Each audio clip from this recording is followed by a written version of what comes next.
Good evening, everyone. How are we doing? Welcome to tonight's Facebook Live. Well, Delkim Live, shall I say. We are on Facebook, we're on YouTube, and we are on Instagram. So hello to you if you're joining us on any of those platforms tonight. And what are we going to do today? Well, we're going to revisit what we tried to do on Monday. So Monday had a few technical issues. A lot of people have gone to watch that video, but it was all over the place. So tonight I'm going to take my time and we're going to go through in a bit more quality. I've had a little change around here at Remang Towers to get a nice looking setup to be able to show you in detail how to use sensitivity, or how sensitivity is to be used on the old style alarms, and how it works if you're not aware of it, if you just come to Delkim or you just need a little bit of a refresher.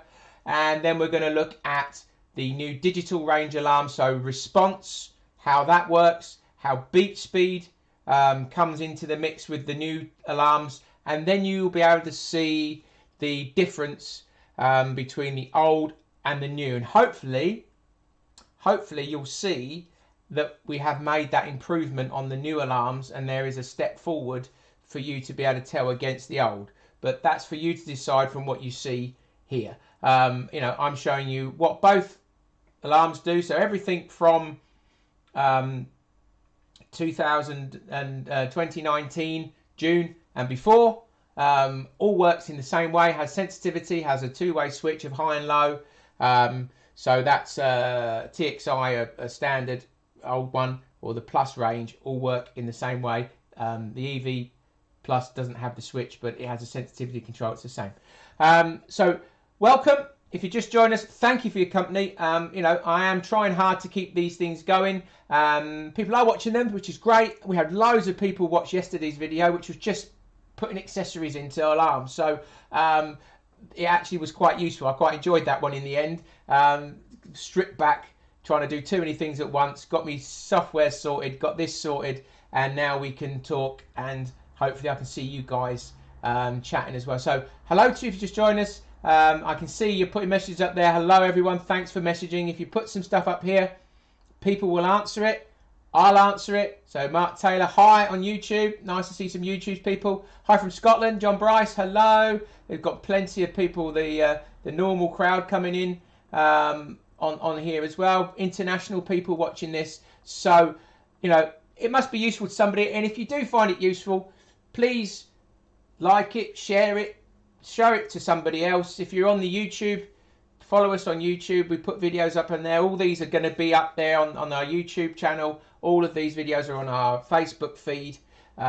So hopefully by the end of this, I'd have literally rinsed every single part of a Delkim backwards and forwards and all our bits and pieces. So there's no stone left unturned on how to use our products and what they do and what they don't. Though I'm still getting asked the same questions over and over again.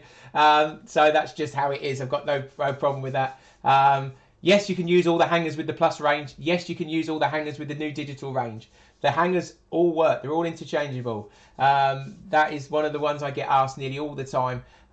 So, hey, that's how it is. Nicholas Atwell, will you do a chat on old optonic conversion herons? I haven't got any of those with me. So the chances of me doing that, I have done a history of Delkim. I could probably revisit that at some point as well, but I have no stuff here from that far away. I can only talk about so much. So again, thank you if you just joined us. Just making sure everybody's getting in and getting settled in. We've got people viewing us on YouTube, on Facebook, and on Instagram. I'm trying to keep it central, and we're just getting ready. And so therefore, if you do have any questions, even after we've gone through all this, bung it up here. Somebody else might be able to help you, or I will attempt to answer. If not immediately on here, then while I'm sat reading through these at the later time, and we'll see. Paul McMinn, can you please get some olive polo shirts back in stock and running? They never seem to have any available. Well, everything's shut down at the moment, so we're not selling anything. We are running out our stocks of promotional clothing. It's not really something that sells necessarily that well, but if there is a market for it, then we may well bring it back. We did do the hoodies and bits and pieces, but there's plenty of other people that do clothing, and it's just something we can't really compete in. But hey, let's see. Right, so Ben Pittock, just watch this and then you'll see why you need vibration and not a roller. Okay, so let's go over to this screen. So I've got everything set up here, so let's crack on and we will see how this goes.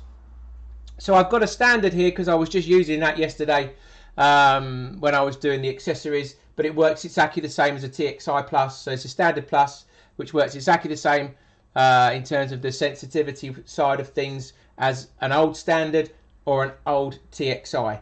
Okay, so haven't got a pokey stick. There we go. Got to have something to point at things. So we've got a switch down here on these. So we have a minus off in the middle and a plus. So you've got a high and a low range, a minus and a plus range of sensitivity. So minus being the lower end and plus being the higher end.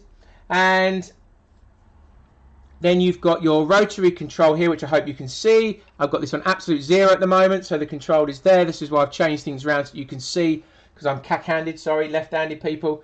I've been having to try and do this backwards. I've just got a reasonable hanger on here. So this is a nightlight indication set. Got no weight on there at the moment. This line is pretty, it's our show rods. So the line, I think it's about 12-15 pound. It's called a line, I think. I can't remember which one it is exactly. It's fairly twisted, so it's quite abrasive, and you'll get the idea. You know, it's giving a lot of indication. It's not the thinnest or smoothest of lines, but you're getting the idea of what we've got. It's what I've got here, so we'll just see how that goes. I've got this in absolute 0, so I've turned it on. It's in minus. I'll turn it on. It's in off. There you go. I've turned it on. So we're in absolute 0 at the moment on these alarms. I can pull that up and down, and it's hardly giving me any indication. Just 1 or 2 beeps as I get to the top. If I really give it a good shake. Okay, this is absolute 0 on the older style alarms. Okay, so it will just give you the odd beep or 2. But as you can see, if I pull that fairly, you know, that's quite significant, nothing is happening. And that is part of the beauty of a Delkim, the vibration sensing. It's not about how much line has gone through the sensor or pulled, how far the fish has gone or how far the line has moved. It's about the energy in the line, how quickly it did it. So how fast that line did something. So I can pull that like that and nothing is happening. But if I give it a jig about and it's touching it, you can see that it's setting it off. Okay, that's extreme. That's right at the bottom end. So we're going to start to crank this up now. So if I move this to, you probably can't see, I can't zoom in very well with this camera, which I apologise, but you do get a much better quality of image. So there's a little marker there. I'm on 0. You can see as the S moves around. So I'm going to go to about 2. And now you can see I start to get a bit more normal indication. Okay, that's a very quick run. But again, if I move it slowly, I'm getting nothing. Well, just a little bit. I moved a bit too fast as it moved up there, but it's gone over a kink in the line. But if I move that slowly, nothing's happening. And that is ideal for really, you know, choppy conditions, when you've got a lot of undertow, bobbing creep, you know, bowing the line, it's taking out. You know, you can eliminate that slow movement that is, you know, it's not going to be a fish. A fish gives sharp movement, generally, 99 times out of 100. So I can pull that slowly, it's not doing it. But as soon as I get anything from a fish, there it goes. It's not quite hitting the warble at the moment. So if I crank this up a bit more, I'm going to go to about 3. There you go. So now I'm starting to hit the warble at 3.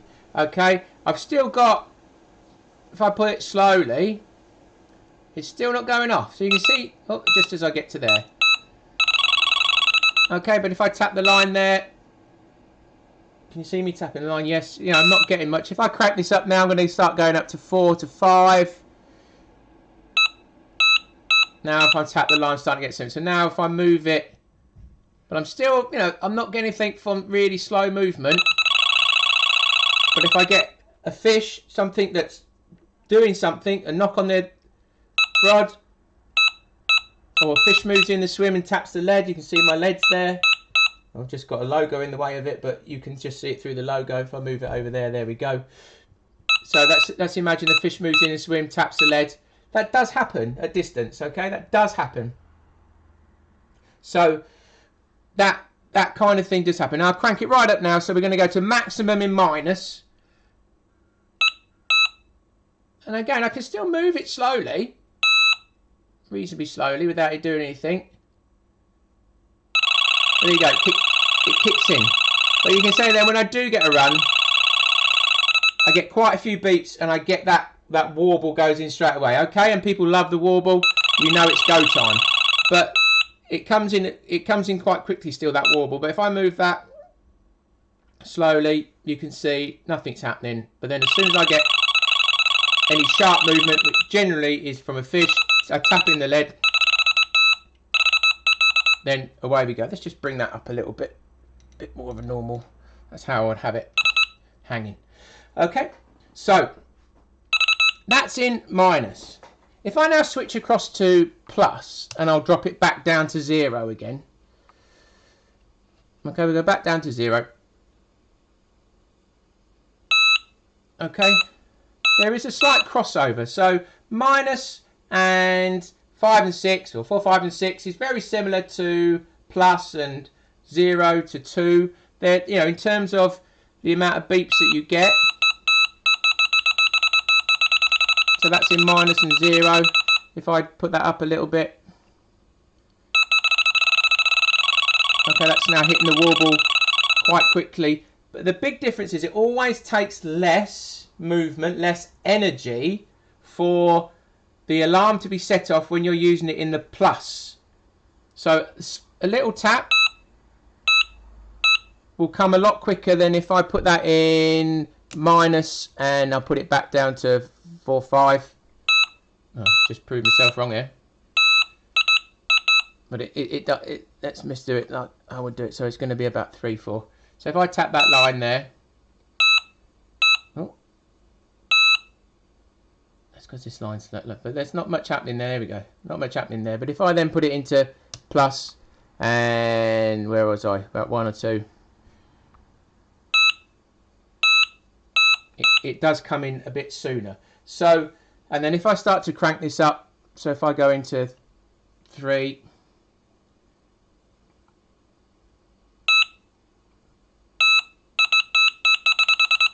and as I go and increase it, so it's a lot more difficult for me to move it without setting it off, even if I'm doing it slowly. Let me put it, and if I put it right up to maximum, and if I move it slowly, try.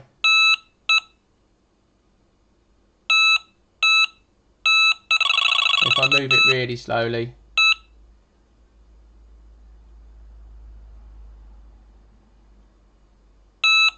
it's virtually impossible for me to move it any distance in the highest sensitivity without it being set off. And then if I knock as soon as I knock that lead, which happens when fish move into the swim, then that's when you start to really get that benefit of that pre-indication of a bite, really.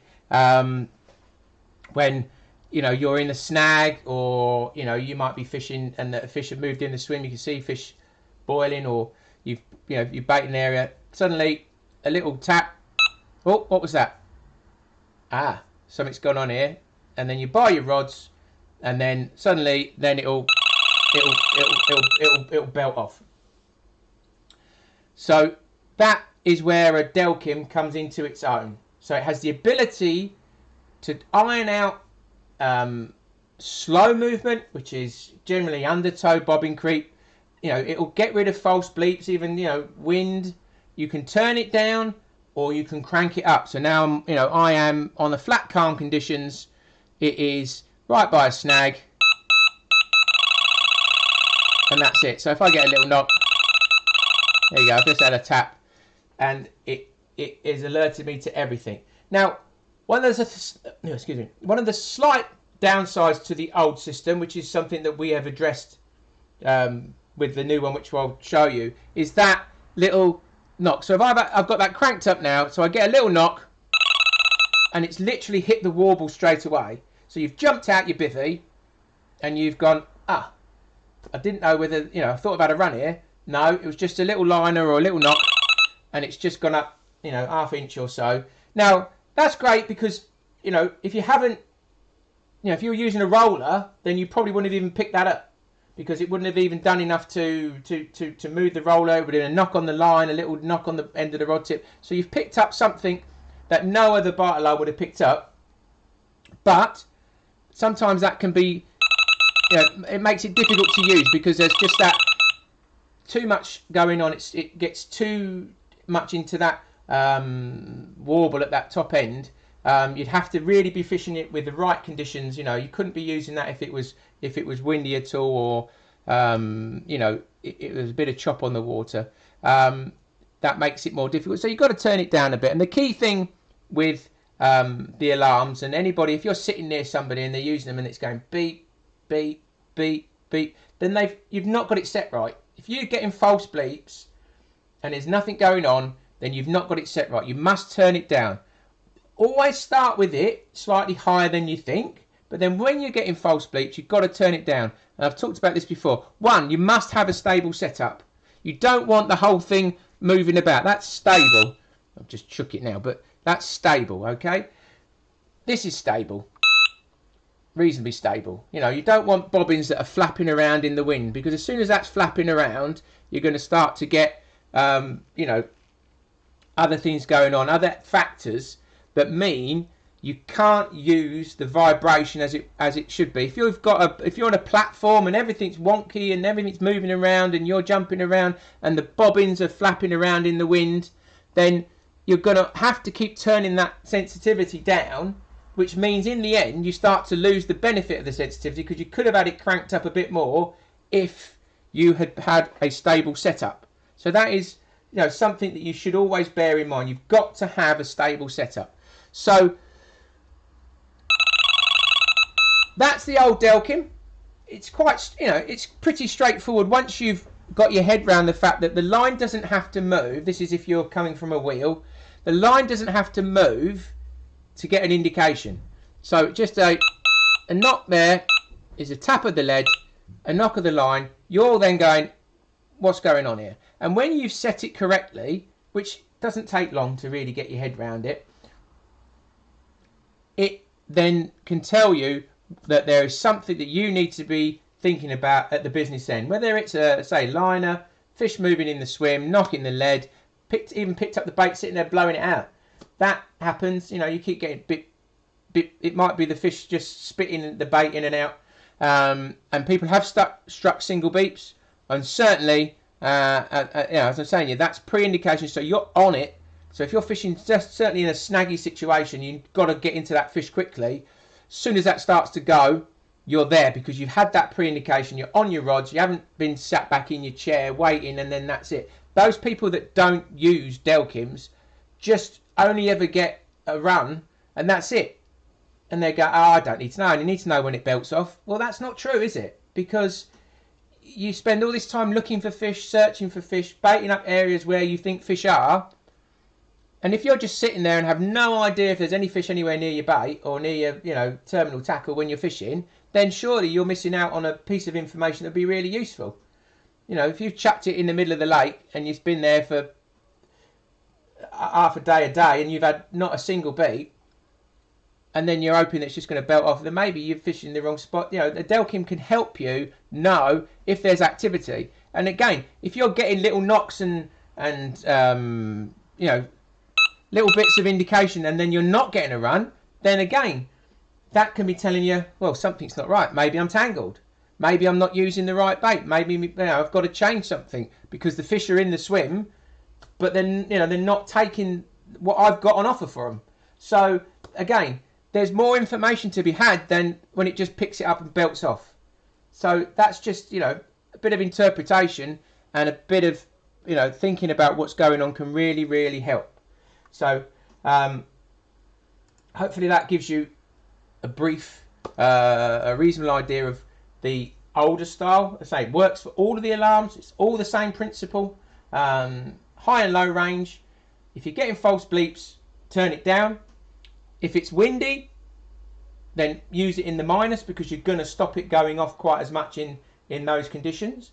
If it's calm and the conditions allow, then crank that sensitivity up. Yes, you're going to get quite a few beeps when you do get a run, but you're going to pick up more than anybody else will who's not using the Delkims. So that's going to be critical. So what I'm going to do now then is I'm going to switch over, and we're going to look at the Delkim, the txi-Ds, and give you the comparison of how the two work. And certainly out the box, there isn't going to be much difference because they're all set to the same beat speed. Let me just, are we there? There we go. Look at that. Quick change. Okay, so let's turn this on. So 2 buttons on the front, turn it on. And hopefully you can hear that. We've got a green one on here now. So out the box, okay, we don't have to worry about beat speed. If you've just come straight over from a TXI Plus, Standard Plus, you know, the old TXIs or Standards, then out of the box, the beat speed, which is one of the key benefits of this new alarm, is set to level 4. So it will be virtually the same as your old alarms that you've come from. So then all you need to do is change this control here. So this is now what we call the R control, response. R for response. So it's the response to the line movement. And the big difference between the old and the new is that we no longer have a switch.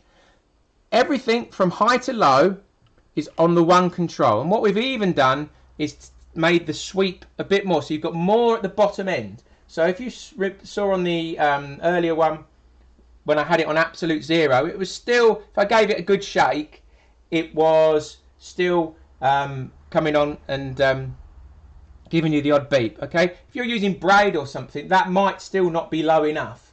Generally, it's not too bad, but it might not be low enough. So on this one, absolute 0 is nothing at all. Okay, so if I just bring that in the tiniest amount, and just bring that in a little bit more, and you can see that I've got a bit more. Oop. And I can just keep bringing it in. Let's just make sure that's on there. There we go. And you can see it's just starting to come in there. So I've got that round to there, and that's with this really clunky line. So I'm going to take that back a bit. Oh, it's giving me the odd beat. I'll just go right back again. So you can see I've got a bit more at the bottom end there. If I really give that some welly, let's say I just bring it in a touch. So just a bit of fine adjustment. If you are using braid, then I'd probably just about get a beep at that setting. So I can bring that in slowly and just keep bringing that in bit by bit. I'm just bringing it in. And then let's get that round to where it was before. There you go. So it's coming in. This one, it's coming in at about, well, you can see where that's, hopefully you can see where that little marker is round there. So it's 12 o'clock is off. It starts to come around. So already you can see I've got a bit more at that bottom end. And then I can just bring it in. So if I just bring it in a bit more here. Okay. And you can still see if I do it slowly. It just comes in there. Then I'm, you know, being a bit ham-fisted, but you can see that that's a lot of bobbing creep there. And if I get any severe action, it starts to go. So if I bring that round now towards 5-6 o'clock, it's kicking in. There we go. If I now bring that in a bit more, once I get that to 6 o'clock, then I start to hit the warble. If I can still move it slowly.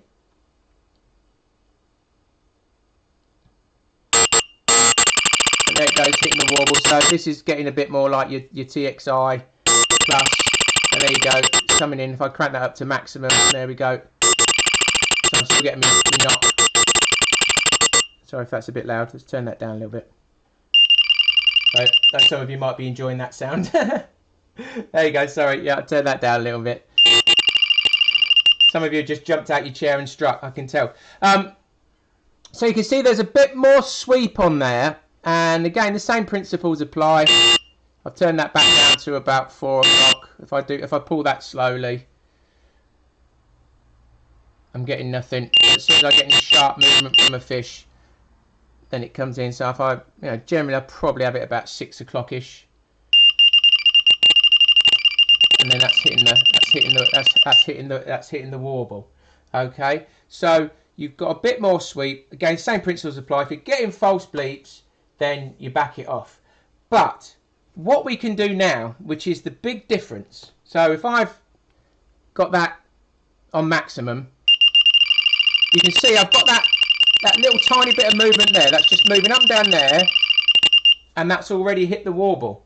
So it's not really telling me a lot about what's happened. It's telling me I've had something happen, okay? But to me, if it's gone into the warble while I'm not looking, it could be a run, or it could be a knock, or it could be a liner. That's the dilemma you've got with the higher levels of sensitivity on the other alarms, is that yeah, I've had something great and I've had a look, but I've really got to go and check out what's happened, because I don't know whether it's belted off or just had a little knock or anything.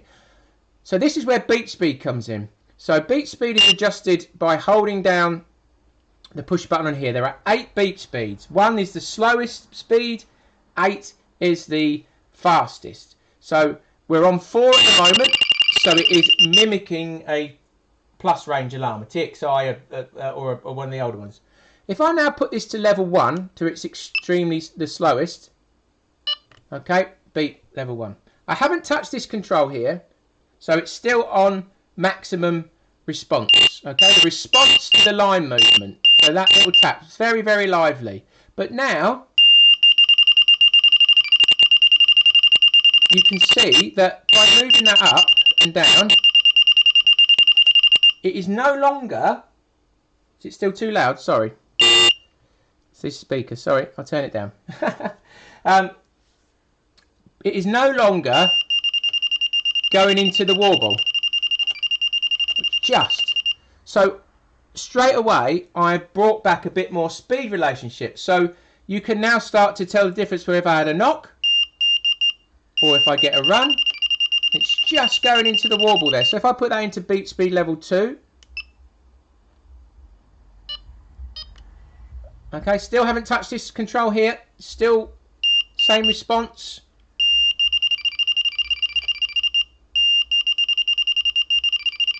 That's just going into the wall. This line is particularly abrasive. If I had a bit more weight, that might change that. But you can tell now that that is a little liner or a little knock, and now it's hitting the warble when it's go time, and that is the big difference. I've now got more information about what's going on, and if I just turn that response down a little bit, probably to where you would use it most of the time if it weren't able to crank it up. So I've got that halfway. So if I put it back to beat speed level 4, just as a reminder for you. So level 4.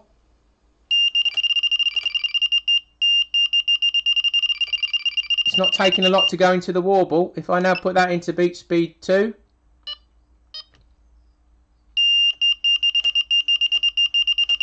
it's not going into the warble anymore. It's probably a little bit too low. If I put it in beat speed 3,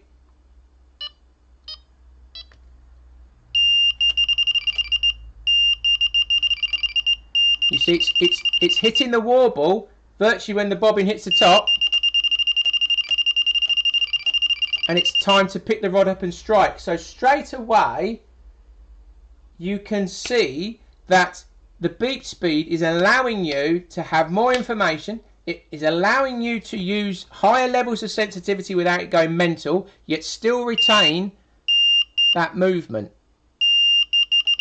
So beep speed isn't changing the response. It's not changing the sensitivity. Okay, it is response, but it's not changing the sensitivity of the alarm. It's not making it less responsive. It's just giving you more or less beeps for the movement. If I put this into level 8, you'll see the difference.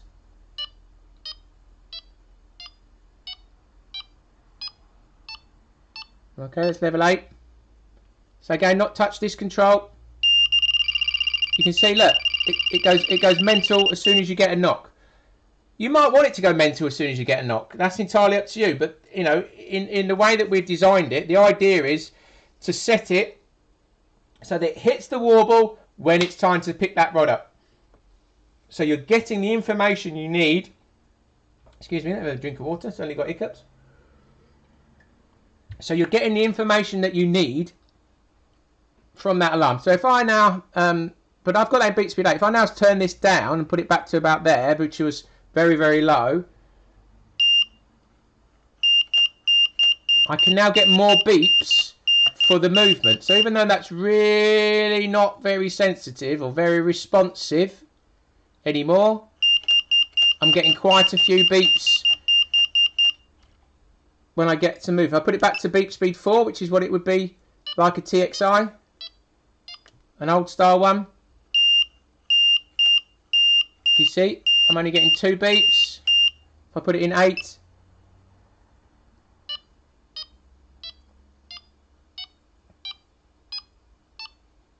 okay, max is out. I get more beeps. So if that was pulling off the bait runner, you'd virtually be able to get it to go into the warble. I can't do it. I haven't got enough space here. I'm very sorry. You can crank that up. So if you were fishing in really bad conditions, or you wanted, you know, fishing on the canals in Europe, or you know, where you want the bobbin to be able to move up and down without setting the alarm off, but when you do get a run, you want more beeps, then you can do it either way. So that is the big difference. You've just been able to, you don't have to have it going berserk every time you get a knock. You can use the sensitivity or the response, because that's what it is now, the response control. You've got more ability to use more settings. You can have it a bit higher, so you can really get the benefit without waking everybody up, annoying everybody by going berserk all the time. And that is the main reason behind it. So hopefully that, let's come back to me. So hopefully that has given you the difference between what we've tried to achieve with the new product that we, you know, which we wanted to make improvements based on the old one. The old one was fantastic and worked and did, you know, for 15 works. Worked since 1992. It remained unchanged since 1992. And everybody goes, oh, it wasn't broke. You know, why do you have to fix it? It wasn't broke. No, it wasn't broke. And it's still the best alarm for, you know, out there. The radio was past its sell-by date, and I will be the first to admit that. We had to have a digital radio. But in terms of, you know, we wanted to move forward with line sensing, bite detection, and that's where that beep speed in conjunction with that response allows you more control. Now, once you've set your beep speed for your setup, you'll probably leave it the same, to be fair. You know, it's not something you're going to change all the time. You can change it on the fly, then it's a frontline control, but it remembers it. So once you've found your speed that you like, so that it's just going into the warble because you're fishing mostly the same wherever you go, then it will be there for you next time. And only if there's a sudden change of conditions, or you change of style, or you really go, you know, you go away somewhere on the continent to fish a big lake or something that's totally different from what you do normally, would you look to use a different beep speed. But, you know, people are using it. People are understanding it. It may seem a little bit different from where we've come from with the old ones, which people have known for so long, but it's not radically different. And again, it's set level 4 out the box, so you still get the benefit of that smoother control and that greater range of response. So as was sensitivity, okay, so this is response. So you still get that benefit plus all the other things, digital radio, security and adjustable LEDs and all the fancy bits and pieces. But it's fundamental that we want to help you catch more fish. and that is where being able to use higher levels of response, so you and being able to sort of turn that beat speed down so it doesn't, what I call it saturate. My dad doesn't like that term, but you know, it goes into that warble too quickly. You want to just back that down. That's where we are. And again, it helps you catch fish at the other end because you can turn the amount of beeps up when you're fishing with low levels of response, so that you're alerted more if you've got a run or the fish has knocked the line or has pulled some line through. So again, you've not just had a single beep, you've had 3 or 4 beeps. So straight away you've had something. So I hope that has been a bit clearer than we were on Monday with all the jerking and everything else. And I hope that has been a reasonable explanation, and you can see one against the other the differences. The other one, fantastic. And if you've just bought a set, then you've got a great alarm, better than anything else on the market, and it will last you for years. But if you're looking at upgrading or want something that gives you a bit more control, or you're debating whether to buy old ones, new ones, whatever, and if you want to come over from a roller buzzer, then you know, roller buzzers, it's light years forward from a roller buzzer. You might think that you've got the best roller buzzer in the world, but it's still a roller buzzer, and it can't do what a vibration sensor does. It just can't. So I hope that has been useful to you. There's been a few questions on here, but I hope everybody has enjoyed it. Give me a thumbs up if you found it useful. If you have any questions now, I'm going to do another 5 minutes or so. We have gone over, but I want to make sure it's clear to people. And while I've got it set up, you have any questions, then please let me know, and then we can see, whether you've got any ideas, and I can get them out to you if you need to see anything else. But it looks like most people have got it, which is great. So I appreciate that. I appreciate your time. I think it's great that I've been able to do it a bit better this time. My laptop is still not the greatest. I've got one USB port working at the moment, but hell, I'm doing the best I can. So thank you very much. If you do have any questions, then maybe we'll do a bit more of a Q&A. What day are we on now? Wednesday. Wow. What we got there? So probably tomorrow we'll do a bit more of a Q&A. So probably Thursday will be the last one. Fridays I'm having off at the moment because I've got something else going on a Friday now. So tomorrow we'll have a Q&A. If you want to revisit anything that we've done, then I can go through that and we can get it sorted. Let's just see if we've got any questions now before we go. Is it possible to purchase just the txi-d shoe without the foot for the alarm in the back? And the alarm back? No. I'm sorry, Mick Champion. No, it's sold as a set because you're only ever going to want it as a set. So people, if they're buying it fresh, the d-lok, they've got the foot with it. So if you've got feet, then you've got spare. If you've got multiple setups. And again, the snag is the thing. So you need the back. Somebody needs the back. So it's sold as the set with the uprights. So unfortunately, they're not sold separately. EVD for barbel fishing any good? Yes, Danny.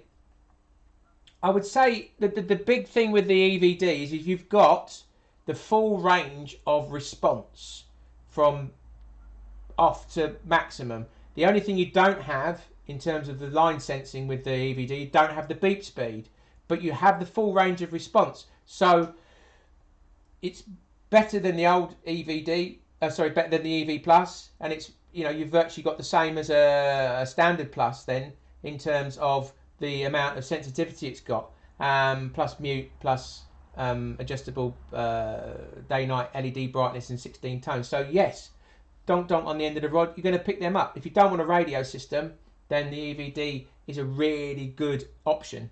If you want a radio and all the whistles and bells at the beep speed and security and all that comes with, then yeah, you've got to look for something a bit more. I hope that helps.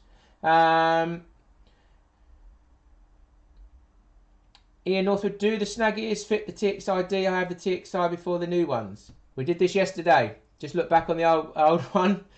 We did a whole thing yesterday. You need the V2 version because it's a different back. It's a different shaped item. It's a different model. Let me just take that off here so you can show you. Let's turn that off. Okay, so it's a different model. It's a different shape. That's the door for the old one, and that's the door for the new one. So it's a completely different design in terms of the moulding. So yes, you need the V2 versions. Look back on yesterday's video. It's on YouTube. It is on my Facebook feed. So that'll be it. Okay, it's all on there. One more message before we go. Anybody wants to go to this one? What's that one?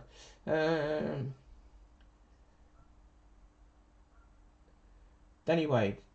I wish it's my fourth rod alarm and choose through batteries. Like, if you've got a faulty one, Stephen Crouch, and get it back to us. Obviously, we are on lockdown. If it's going through batteries, then it might be a fault. It's something we need to look at. Once we're back up and running, download our app, get it back to us, and then we'll get that sorted for you as quickly as we can. Don't forget about the app, guys. I know the competition is done, but there'll be more stuff happening on the app. Once we're back up and running again, we'll be able to do some more things with the app. But the app is really useful. So if you've got the new products or you're looking at getting the new products, it's all on there. And there's instructions for the old ones. There's videos about accessories and hangers and all that kind of stuff. And there's put your warranty in there. You'll be able to order spares, repairs. That app is there for everybody and it's really useful. It's not for me to sell you anything. It's a tool for you guys to use. Okay? And it'll have information, especially as well with lockdown. I can ping people once we're out of lockdown and you'll know what's going on. All right? So, one more message then before we go. Let's see. Oh no, Mark Taylor on YouTube. Love the app. Thank you very much. Here we go. Wayne Nippard. I change the beep sheet regularly as I fish for different species. Yes.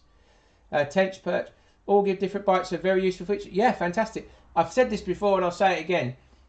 For specimen angling, our alarms are by far the best than anything else you can buy on the market. Anything else. If you're fishing for tiny bites and you need the sensitivity, you know, in all honesty, it's 9 times out of 10 the fish does belt off the carp. You know, you do get knocks on the line and it will give you pre-indication of a bite and all those nice things. But your specimen angler who's fishing for small bites, small fish, you crank that up and wow, you've got such an advantage over any other body that any uses. I see it, all the you know, Angling Time, Angler's Mail, all these guys writing in the mags, they've got crappy old roller buzzers, and they don't spend the money on a nice new set, even of a nice new set of roller buzzers, but they're fishing for specimen fish. I don't understand it. Hey, what am I to say? D Marsh, any more comps? Yeah, there will be. The trouble is I can't say anything out at the moment, but we will be doing stuff, and I'll probably do another quiz maybe next week. The quiz was quite good. We enjoyed that. So I've still got to send out Tom Cotton's stuff. I haven't forgotten Tom. It's down there. When I get back into the office, you will get your prize. So yeah, we'll probably do another comp next week. Tomorrow we'll do a Q&A. So thank you very much for your time. I hope you found this useful. Please share it with people if you found it useful because it will help explain everything to them that they needed to know about how to set their alarms, whether they're new or old. But once again, I hope you're all well. Stay home, stay safe. Thanks for being part of the Delkim family and spending your time with me. I don't know why, but I'm trying my best. And we'll see you again tomorrow at 6:30. Okay, cheers guys. Good night. God bless. Take care.